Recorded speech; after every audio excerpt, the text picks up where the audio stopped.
Okay. All right. So we will get started. Thank you everyone for coming. For those who don't know, my name is Natalie. I do the marketing at the library. That's Kenney, who's walking away. Because I just realized now you're not standing. Is the microphone? The camera's right there. Yeah. Well, we have it now. It's duplicating the screen rather than. We just can't see it. It's okay. Which we don't need We're to. good. We're starting. As long as we're in a good spot. Okay, whatever. You guys want to see the PowerPoint anyway, so it's fine. Okay, so what we will do, we'll go around for those who are new or have not been here before. You'll say your name, your company, or the organization you represent. And for our icebreaker, we will do top spring break plans, because that's what we're going to do. I don't know. Yeah, it works. It's better than mine. Okay, cool. I was gonna say on a scale of 1 to 10, how fed up are you with inflation? Let's talk about spring break instead. Yeah, good idea. Okay, so Leslie, we'll kick off with you. And we already had spring break, and we stayed home and went to the city one day for our Ooh, spring. so fun.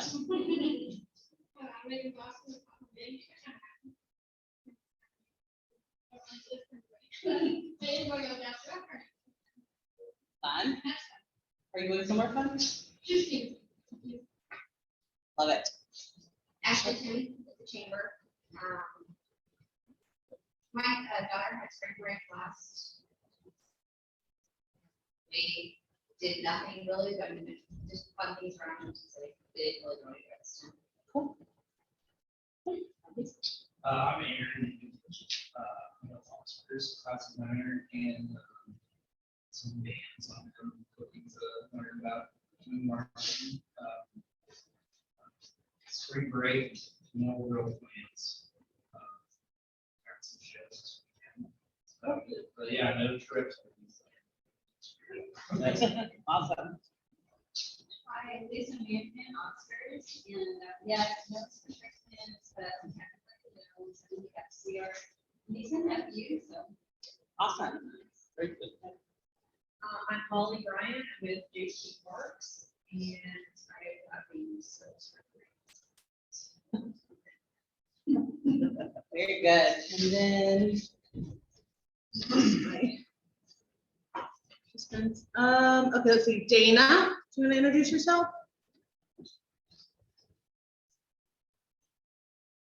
Or Michaela? I'm sorry, I had to hit unmute. I'm Dana Alderman with River Region Credit Union. And I have no spring break plans. Michaela? I'm Michaela Ferris with the Jeff City Board of Realtors.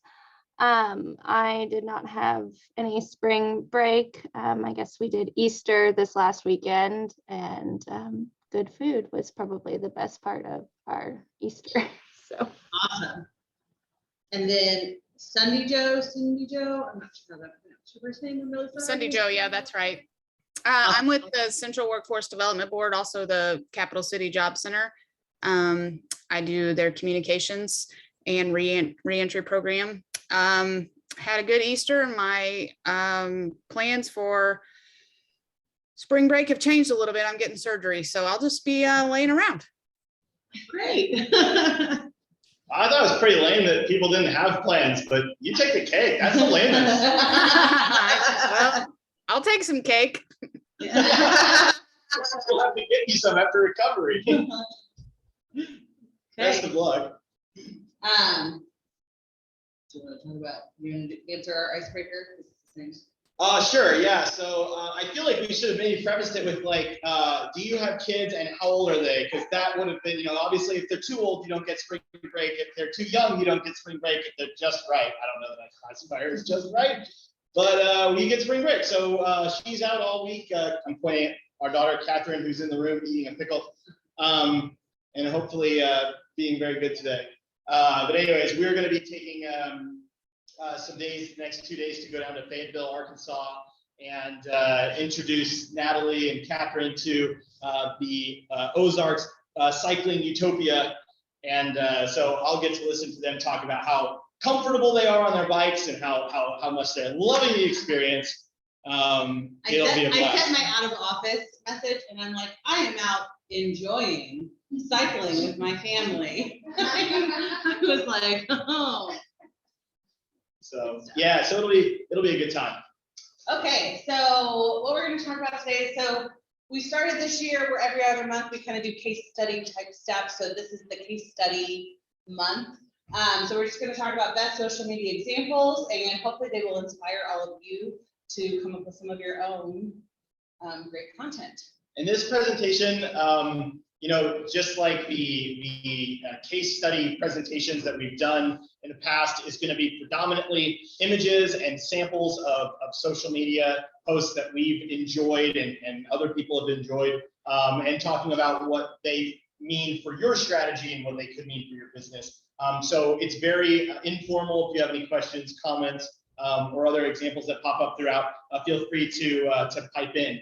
I wouldn't worry too much about raising your hand if you're on Zoom. We can't really see all that interaction very well, but if you'd like to, just go ahead and speak right up and we'll be here and we'll listen. So the first thing we're going to kind of talk about is user-generated content. This is something we've touched on briefly here before, but obviously user-generated content is when you try to get your followers, people in the audience that you are talking to create content for you that you can then use on your own platforms. So yeah, last week we talked about this at the Missouri Parks and Recreation Association's digital workshop. We talked about brand ambassadors. If you've been coming to this for any length of time, you know we've talked quite extensively over 7 years about brand ambassadors and how the best cheerleader for your business or organization is somebody who's doing it for free because they just love who you are. So we can go ahead and pull up an example of how brands utilize that. So this is Apple, and they did a whole thing when, I don't even remember which phone it was that came out. One of their new phones came out and it has a really great camera. I think it was the 11. But Okay. they say that every new iPhone has the best camera in the business, so it's kind of a tired statement. So what they did was they asked people, they created their own hashtag, the hashtag shot and edited on iPhone. And then people created photos, videos, like they recorded them all, and then they also edited them all on their iPhone, and then Apple shared them. And originally it kind of started out as like a smaller, like they were just planning on doing a few people, but it grew, it became this huge thing. And so a lot of it was on like commercials and movies, trailers. Like I would see it all the time when we would watch like YouTube videos and that kind of thing.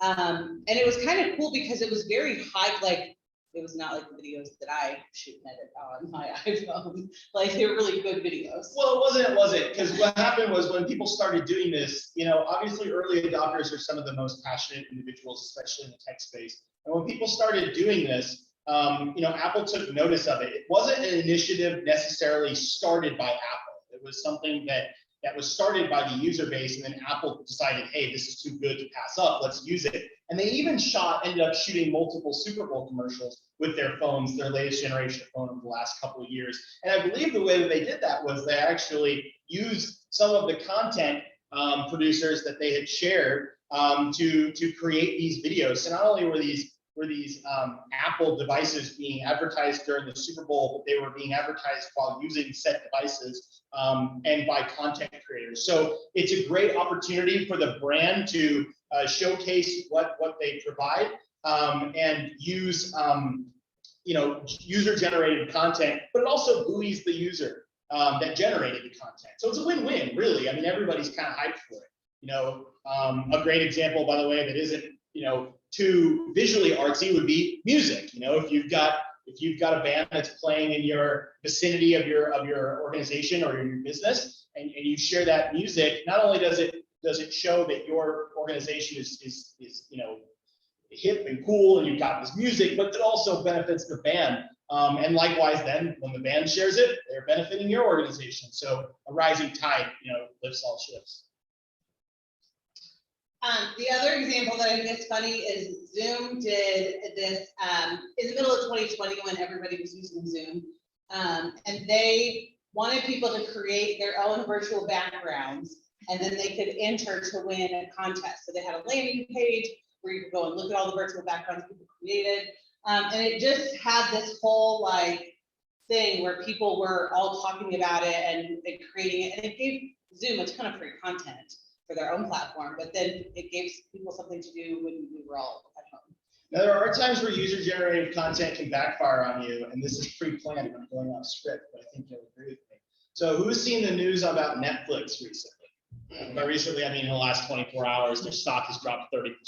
They had a very, very poor earnings report. And one of the main reasons for that was the cancellation of their service by, I think it was like 200,000 users in the course of like the last 30 days. But the biggest reason that they can actually impact immediately is shared passwords. Now, the reason why this is being brought up under user-generated content is because if you remember at the start of the pandemic, Netflix actually started advertising, hey, like stuck inside, you know, Netflix. And they actually even were starting to talk about how it would be okay if you shared your password with your friends and family during these trying times. That probably originated from people who were posting on social media about the fact that they were already sharing their password with their family and friends. And so there are times where user-generated content, make sure you're fully vetting and thinking ahead when you grab user-generated content and put it out there, because it could have long-lasting ramifications to your business model. So just a thought. Well, and I think too, as we take these examples and think about how we can use them here, like parks, user-generated content, that's easy. Even Oscars, food, like people take pictures of their food all the time. The bank, that's a little harder. We got a lot of regulations you got to dig through. But even like the chamber, I mean, when people go to chamber barbecue or the gala, like they're all taking pictures and posting them and sharing them. So it's a great way to cultivate that content when it's event specific. Well, and don't forget that user-generated content can also be your employees, right? So it's not just your followers per se, but it's also your employees. So I can see where the bank might be able to use user-generated content. If you've got employees manning a booth downtown for Salute to America or something, and they post, hey, manning a booth today in sunny July, and it's not 80,000-mile-an-hour winds and cold and rainy. I'm looking forward to that more times. So you might have an opportunity there with that user-generated content. So. Okay, supporting a cause. This is another thing that a lot of brands and businesses have done. It's funny, you can tell when I searched like best social media examples, like trying to like cultivate stuff, it was all from 2020 and 2021. And there were some, I was like, this is 30 examples that all have to do with COVID. I was like, I don't want to talk about COVID. So yeah, like it or not, there was a revolution that happened in 2020. It wasn't just societal, it was also digital. So this is an example from Airbnb. And basically what they did is they partnered with hosts to help house 100,000 COVID-19 responders. So what they said in their thing was that hosts have been asking how can they help. And so they started this program. They piloted it in Italy and France, and then they kind of expanded from there. So it's just a way that they, like, this was an important cause to them. And so it's a way that they kind of showed this is how they were supporting that cause. A local example of this could be, for example, the library back when we had the tornado.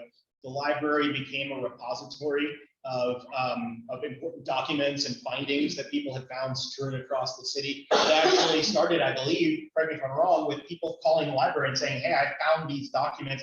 Are you guys collecting them? And the library was like, that's a great idea, we should do that. So it was actually a combination of user-generated content that turned into support a cause. A lot of local businesses were offering, different, electrical outlets for people that had been displaced. I think there was, other things in the area like clothing drives and things like that. Another good example is if you have a coat rack outside of any of your businesses during the winter months, that's supporting a cause, right? So that can have wide-ranging effect. You don't have to necessarily be, helping out, pilots during a global pandemic.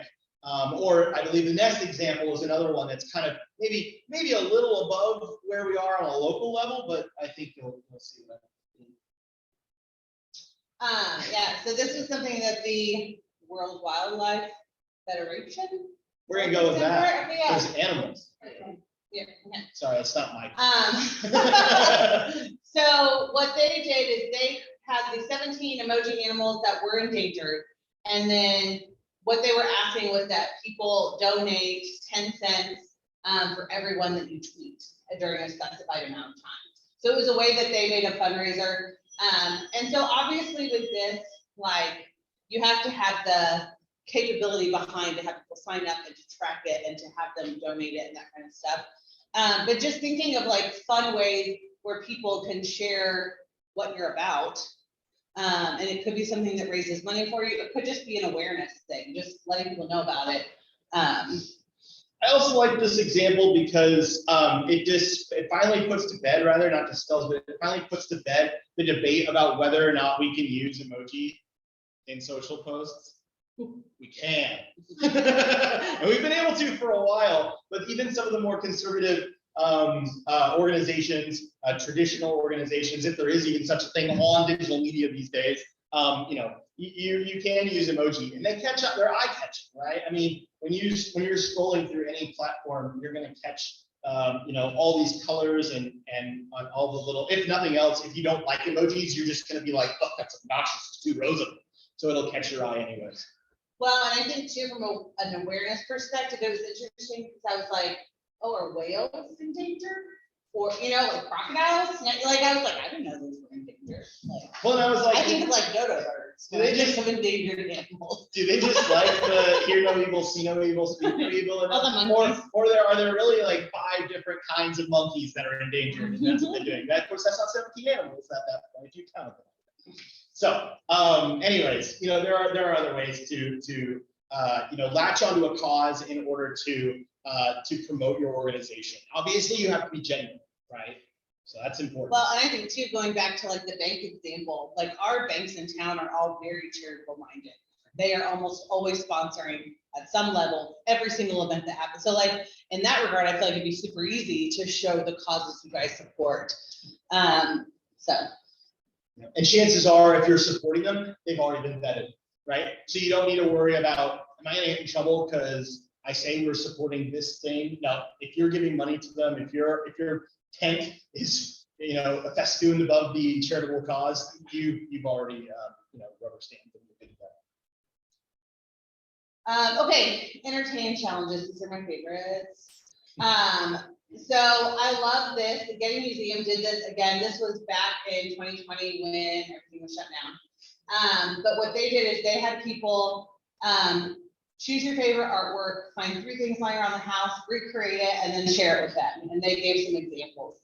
I know some local people, there was a photographer who did that on social media in 2020, and I remember it was like, but I think for that one, it was like one standard picture and had everyone like, people had like spoons on their head and like all this like funny stuff. So it was very engaging. Yeah, so they picked one picture and then asked a bunch of people to recreate that one picture rather than allowing them to just pick any picture. Which, to be fair, in 2022 could be dangerous, right? If you give them the picture, it's a little safer. But if you ask them to pick it, you could get some wild cards. And then the one thing that I will say is the follow-up on this has to be good, right? You can't ask people to comment or share something or engage without, you know, in kind re-engaging with them. So for example, if you want people to share this with, and that takes a little bit of time, right? I mean, people had time in 2020, but still took time. They are now, Getty Museum is now, in my opinion, that task they have is to share that and you know, make comments and at the very minimum, you know, like it and encourage them to continue sharing in the future. So engagement is important. It was so important then too, because it got people looking, and I don't remember if they shared like nobody could go to that museum at that time. So I don't remember if they shared a link to their artwork so people could like, they were using artwork that was in the museum. But it was just, yeah, it was a really fun way to work with people on that. Yeah, sharing a virtual gallery would have been very cool if they did. Yeah, I don't remember if they did or not now. Here's another entertaining challenge. I love when Dolly did this and then everybody did it and it was the best thing. And it was just showing the different versions of people on the different social media channels with it. And like, I remember the library did it with different modes. We did not do Tinder. We changed to something else. Pinterest maybe. Again, careful what you ask for. I mean, it's just, you just gotta go with what your audience wants. But this was a really fun way. And whenever this happened, it was all over the place. Like every celebrity, every business, everybody was taking part in this like little challenge. And you know, when Dolly did this and it took off, recognize the significance of having a bit of celebrity backing your ask, right? Now, again, you might not get Dolly Parton to do anything for your business on your entertaining challenge, but what you could do is you could get local celebrity to certainly do it. You know, for example, you could certainly probably try to convince a Todd to do something like this, or maybe Greg Bexton would be hilarious. I mean, he would be dragging his feet the whole way, but I'd love it. He'd do it the right person. He would. And so anyway, so you've got local celebrity, and that's really funny. It's, you know, kind of, you know, never underestimate people's willingness eventually to put themselves in funny situations to raise awareness of a cause, or you know, to partner with a brand.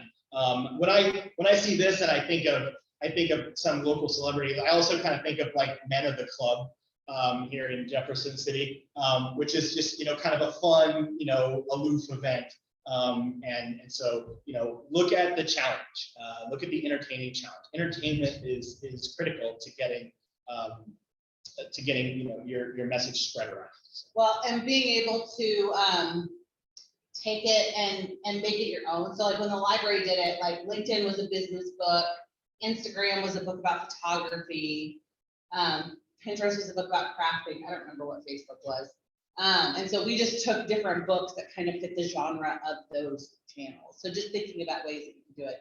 And now with videos, like for this, we only picked ones that were images, because you guys, if you've been here a while, know sometimes we have issues with videos playing and sound and all that stuff. But now with TikTok and Reels, like there's all kinds of hilarious challenges and things that happen that you can kind of jump in and jump on those trends. And think outside the box. Notice how Dolly Parton is obviously using herself and her former roles throughout her history for this. But Natalie's library used books. So, you know, if your Oscars, maybe it's food, maybe it's dishes, you know, or something. Yeah. If you're in a band, it's instruments. If you're at a car dealership, it's mechanical parts, you know, or something. You know, it doesn't have to necessarily be a one-to-one facsimile of what the trend is. Take it and make it your own.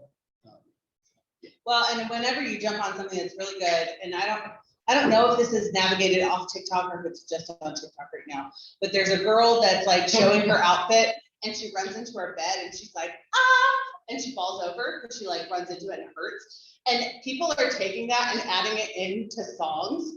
And every time I see one, I'm like, Kenney, look at this one. Like, it's so funny. And they're hilarious, although I know for the life of me understand how this woman found herself in this position where she's fixing the camera, she stands up and backs up and like hits like her hip on like a bedpost and just like falls over, like mountain goat falling off a mountain, not when they go stiff. She just goes boom and falls. And she goes, and it's people are taking that and they're making content. It's going around. I will say one thing that Leslie has talked about up at this very spot before in terms of like riding the waves of the popular is be careful about what's in the songs that you're posting.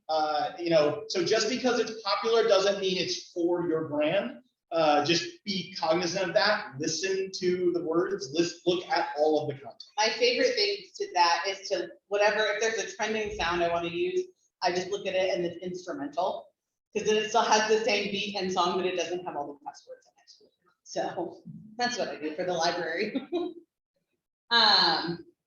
Okay, positive messaging. Do you want to talk about this one? Because it's really funny and it has to appear. Please go ahead. Okay, so again, 2020, Coors Light, they were like, let's face it, right now America could use a beer. Tell us who could use a six-pack and why we're buying. And then it has all the mumbo jumbo that they have to do. So, and then I really like it because down here it's like, send beer to a friend. And then you could tweet it and tag the person that you wanted to get a beer. So obviously this was just like, you know, it ends June 1st of 2020. So like that time just kind of sucked. So they were trying to cheer people up, but you know, got people like sharing, you know, like, look, who wants a six-pack? Even if you don't like that beer, even if it's sucky beer, like. Which Coors is obviously going to say, like, Our beer sucks, but it's a free 6-pack, right? But more importantly, again, don't forget to give back and do it in a way that kind of gamifies it to get that traction. I mean, if you're going to just give somebody a beer, give somebody a free meal, or give someone a free walk in the park, you might as well get something from it in terms of that. But they've What's done the it word I'm before. looking Like, for? I remember Parks did this. Catherine was probably 3 or 4. And it was at Kids Fest, I think. And they, it was superheroes, and they had all the kids put kicks on and pose. And then they posted them. And then the picture that had the most likes won a free hayride. We won. So hashtag social media. Like, everyone in the world. I was like, but it was, you didn't like it. Well, you were like 3, so it's okay if you didn't remember it. But that was great traction because people were sharing the post to get people to like and comment, and contests like that are always a fun way to. You just can't overuse them. That's the big thing. Don't do it all the time. Yeah, if you ever need user-generated content for hayrides, I mean, I think we've been on like 3 years since we lived here, so. Wait, is that the freebie? Yes. She will not be your spokesperson.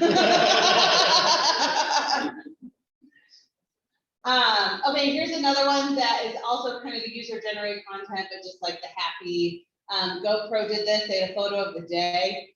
So they had people who use the GoPro to take photos, and then they kept sharing them. And it's just kind of an uplifting, like, I don't even love animals, and I think that looks like they're having a good time. I was gonna say the same thing. I mean, like the dog's cute. I don't wish it any harm. I don't want it in my house, but it's positive. I really like the colors popping. It's oversaturated.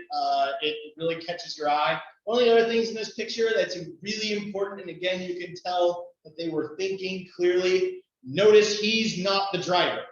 So he doesn't have a dog on his lap with a GoPro hanging out the window, also operating a motor vehicle. That goes back to some of the things that we talked about with account takeovers, right? If you're gonna have someone take over an account, make sure that they're doing something that's well within the law and not something that you would in fact not want them to do if they were your employees. Make sure that you're taking a listen to all of the lyrics of a song. Make sure that you're looking at every component of your post. Every once in a while, you'll see a picture that was taken and something's happening in the background, and then some brand will use it, and you're like, but that. So you got to be careful. But it's positive. So. Fresh perspective. This is my favorite slide of this whole presentation. Okay, so the National Cowboy Museum. Yeah, I wonder why. Said, hello, my name is Tim. I'm the head of security for the Cowboy. I've been asked to take on the additional duty of social media management while the museum is closed. I'm new to this, but excited. My team will also continue to protect and monitor the museum. Thanks, Tim. Send. So like, this is like right in the middle of it all. Like they're trying to get traction because they're closed. And my assumption is all of these museums were they were trying to get people to donate in the middle of all of this and that kind of stuff too. Okay. Yeah, So I'll give you the secret behind this, by the way, when she's done. Okay, so Tim, head of security. Second Marketing said people would love to have me take some photos of our selfie stations in the Cowboy. Here's one from the rodeo gallery. Enjoy. Thanks, Tim. And he literally just took a picture of the selfie station where people are supposed to stand. And you know all this is planned, but it's so funny. And then didn't get the selfie station photo quite right. I get it now. Here's the selfie station in the Warhol in the West, running through May 10th, 2020. Thanks, Tim. So we should just picture with it instead of the background. It's so good. So the secret to this is obviously, if it's too good to be true, it probably is. Tim is not posting this, right?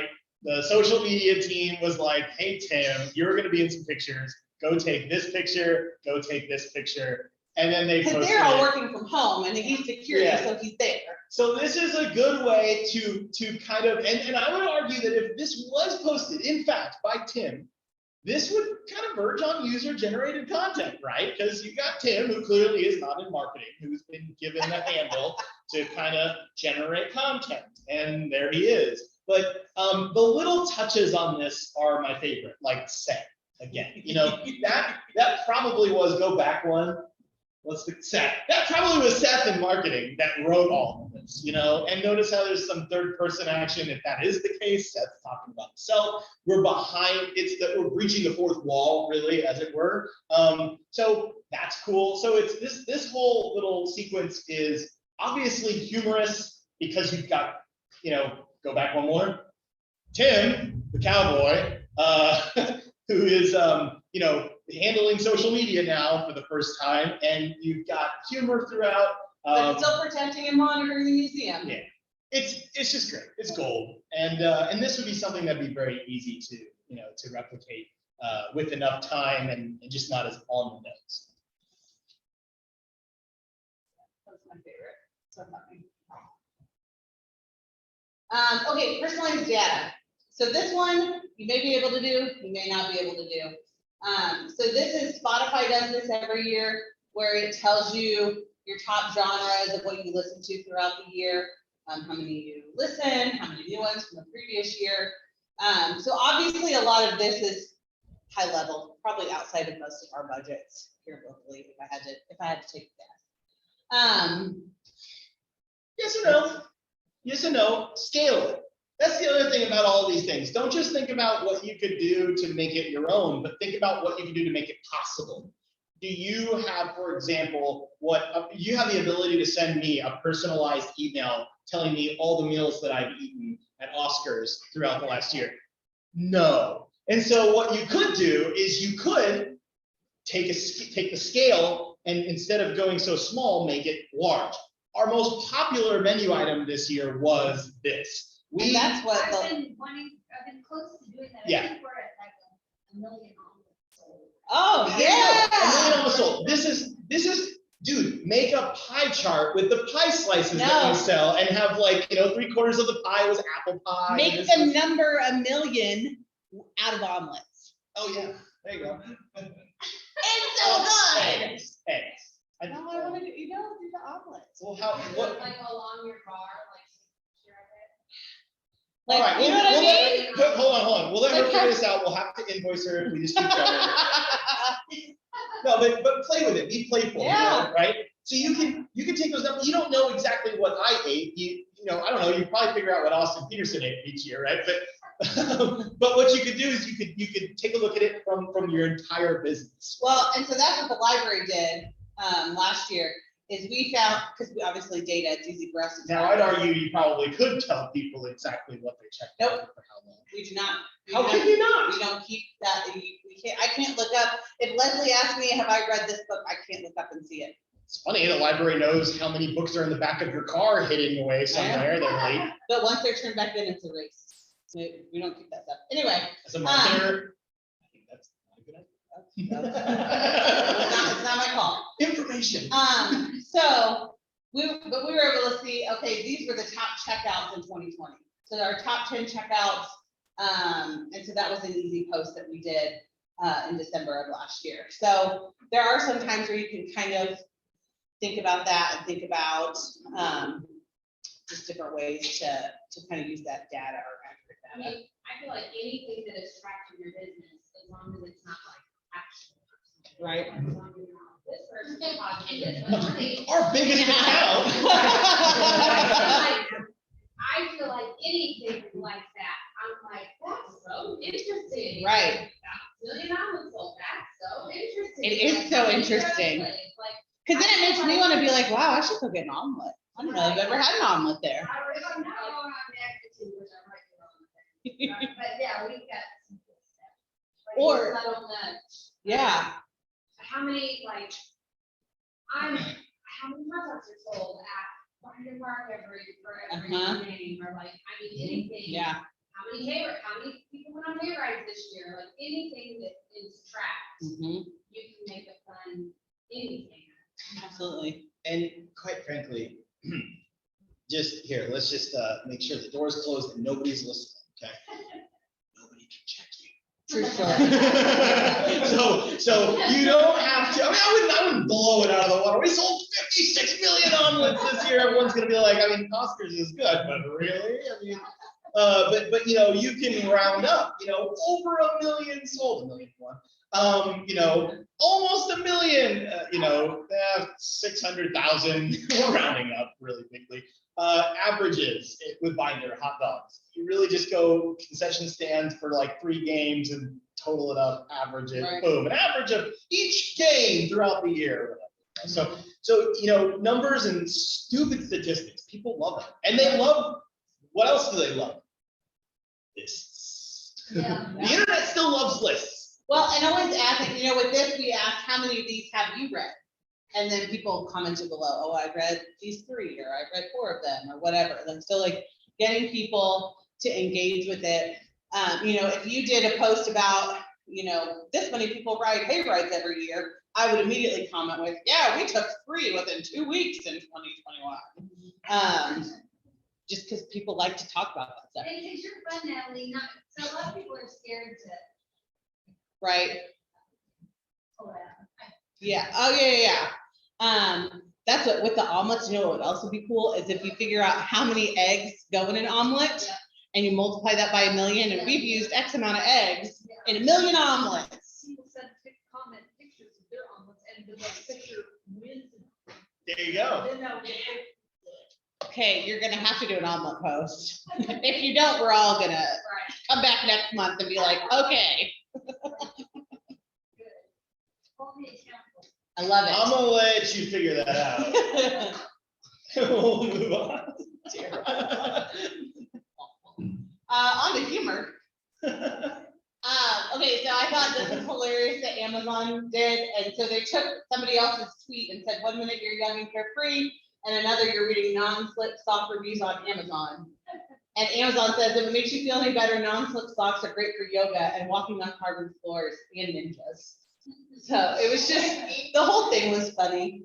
And an important thing about this is again, notice it's a tweet, but it's not posted on Twitter. It's posted on Instagram. So you've got cross-platform posting, which can be good. I'm not suggesting you should always do that, but strategically, right? It's good. Yeah, and it's funny. It's true. It speaks to so many of us. Well, and I'm sure that they looked at their audience like that is speaking to me. Like I am their audience when it's like, oh, I used to be so fun and now I'm not anymore. What do you mean? Yes, go ahead. See what I mean? I'm not fun anymore. Totally disagree. This is another funny thing that happened when Mr. Peanut died at 104. And they tied it into their Super Bowl commercial. Like there was a Yeah. whole thing with There is this. production value. So I think finding humor is always good. Like the library last night, we did a post and I totally stole it from another library who said that we could steal it. This is not my funny content, but Bridgerton's such a big thing right now. And so we did a post from like the Lady Whistleton voice and talked about like, see, I don't even watch the show or read the books. Like I said, I copy and pasted. But it talked about how you can read the Bridgerton books at the library, like just because you're watching, like if you're binging on Netflix, well, you can read the whole series and what happens. So finding that humor, also puns. I love if we have something coming up, I will Google like puns about blah blah blah blah blah and try to like tie it in. Now, I will say sometimes humor fails. And actually this Mr. Peanut example is a good example of that because there was actually public outrage over Mr. Peanut perishing tragically in an over the cliff, I think car accident, I believe it was. You can look it up. It's not quite the level of like Applebee's depth that we normally go into with its own, chamber social media forum, but definitely take a look at what happened. People started getting irritated, especially because there was a large portion of people that were like, we know he's not dead. He's coming back. You're not going to rebrand over Peanut Jr. It's going to be Mr. Peanut. And so, anyways, there's times where humor cannot work. Didn't it also happen around the same time that IHOP turned into IHOB? Yeah, Like, it was a about weird 5 time. seconds, and like everyone was super angry about that. Yeah, they did not like IHOP. And People did not like it's that. still like questionable if they actually meant to do that or if it was just a promotion. But what's funny is there are still IHOP stands on the internet that go around saying, no, it's really happening now. It's like a year and a half after the fact, like the dust has settled. Okay, and then engaging with other brands. So this was also part of the Mr. Peanut thing and Dr. Pepper did. Very few people understand how delicious our relationship has been.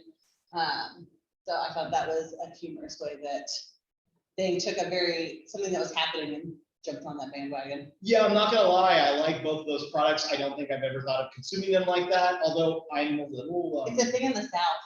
Intrigued. No, I'm not. Yeah, I'll say they do it in the South. I think Yes. the peanuts get soggy and then it's like, Well, it's a okay. texture thing for me. I don't know if it would be weird. Now okay, I was gonna say, now that is a boiled peanuts are a thing in the South. So Right. that's, and they do kind of, it's weird. You're not cracking into the shell, you're kind of. Yeah.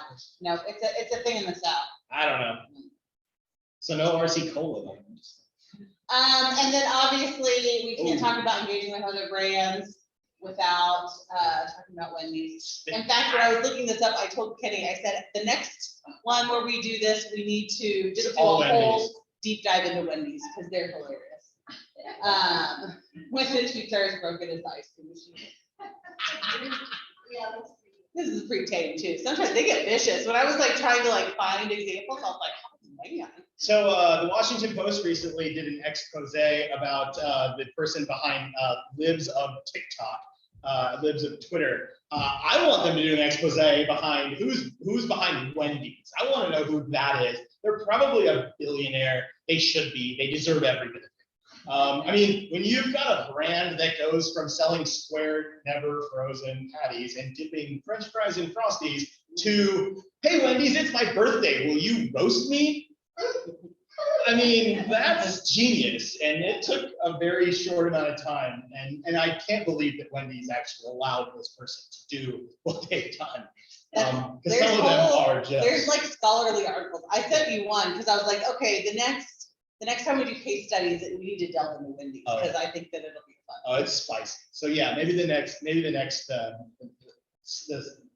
months. 2 months from now, yeah, we'll talk about it. Okay, and then educational posts. We should get some Wendy's for that. Like, bring in some Oh, because it's Wendy's. lunchtime? Yeah. Ashley's not here. We can't be like, hey. It's okay. You know what they say about what happens when you leave the room? You get assigned a task. Voluntold. So here's another one when we talk about educational. This made me laugh because this article is from like 2016 and they were talking about the Tasty videos and like how they were like cutting edge.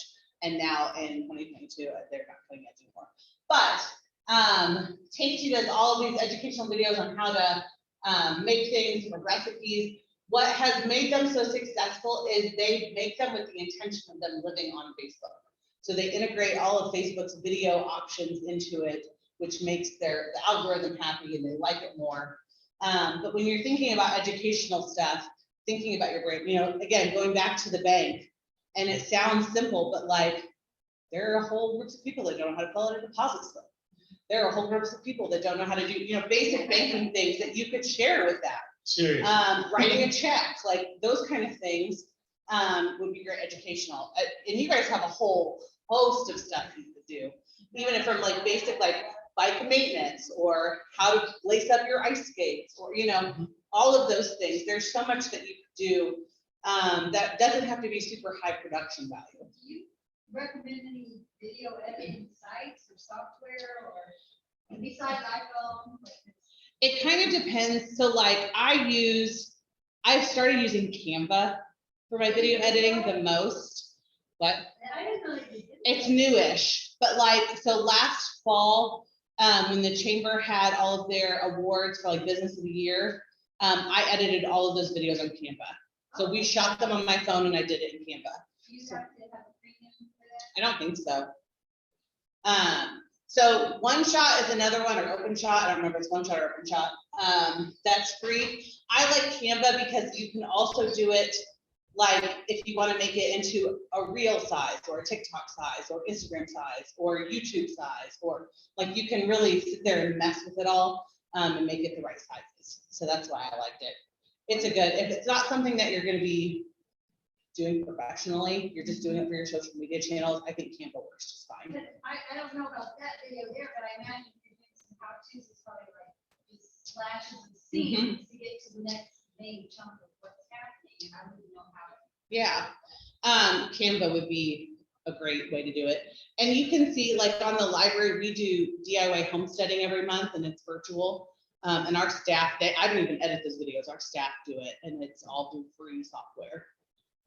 So you can kind of get a glimpse of how they do it, but it's pretty easy. You don't have my one. Right. No.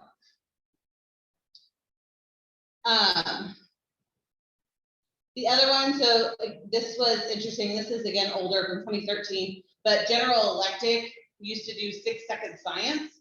So they would do videos and show, like, it was like adult science fair or like showing kids how to do stuff.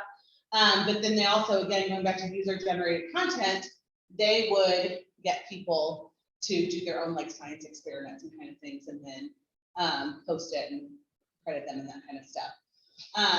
So I thought this was good, and with this hashtag 6-second science, I don't know if they should have reposted all of this in 2020 when we were all shut down. Yeah, it would have been gangbusters. I don't know if they did or not. But just thinking of things, problems or pain points that your customer has and how your brain can help solve those. And if you can do it in a less than 60-second video, even better. We did it, the library just posted today with Leslie. We did a reel with our 3D printer, how to use our 3D printers and what you can do with it. And it was like 47 seconds, like it was a short one. So just kind of trying to put all that together. Yeah, that was it. Well, education was the last one.